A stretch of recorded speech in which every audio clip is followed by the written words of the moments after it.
చూస్తుంటేనే నోరూరిపోతుంది కదా. టేస్ట్ కూడా చాలా అంటే చాలా బాగుంటుంది. ఒకసారి తప్పకుండా ట్రై చేయండి. నిజంగా చాలా ఈజీ అండ్ సింపుల్గా 10 మినిట్స్లో అయిపోతుంది.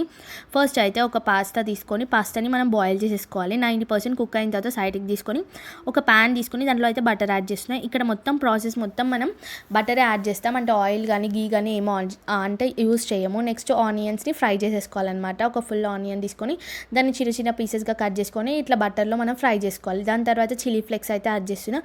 దాన్ని కూడా మొత్తం ఒకసారి మిక్స్ చేసేసుకొని ఇందాక బాయిల్ చేసిన మనవి పాస్తా ఉంది కదా, పాస్తాను అయితే ఇందులో యాడ్ చేసుకోవాలి. యాడ్ చేసుకొని మొత్తం ఒకసారి టోటల్గా ఫ్రై చేసుకోవాలన్నమాట. ఒకసారి అటు ఇటు కొంచెం తిప్పినట్టు ఫ్రై చేసేసుకొని సైడ్కి తీసేసుకోవాలి. సో కొంచెం ఫ్రై అయిపోయిన తర్వాత మనం సైడ్కి తీసుకొని సేమ్ అదే ప్యాన్లో మనం ఇందాక బటర్ యాడ్ చేసుకున్నాం కదా, సేమ్ అలానే మళ్ళీ ఒకసారి బటర్ యాడ్ చేసుకొని బటర్ మొత్తం మెల్ట్ అయ్యే వరకు ఆగాలి.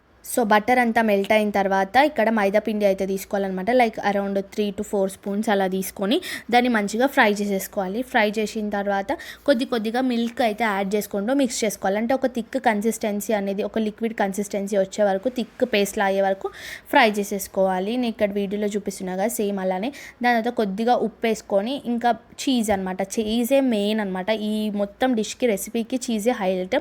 ఇక్కడ నేను చీజ్ అయితే యాడ్ చేసుకుంటున్నా. 2 స్లైడ్స్ ఆఫ్ చీజ్ అయితే యాడ్ చేస్తున్నాను అనమాట. ఒక కప్కి మనకు సరిపోతుంది ఇది. దెన్ ఈ చీజ్ వేసిన తర్వాత ఇందాక ఏదైతే మనము ఫ్రై చేసుకున్నామో ఆ పాస్తా అయితే ఇందులో యాడ్ చేసి ఒకసారి మిక్స్ చేసుకోవాలి.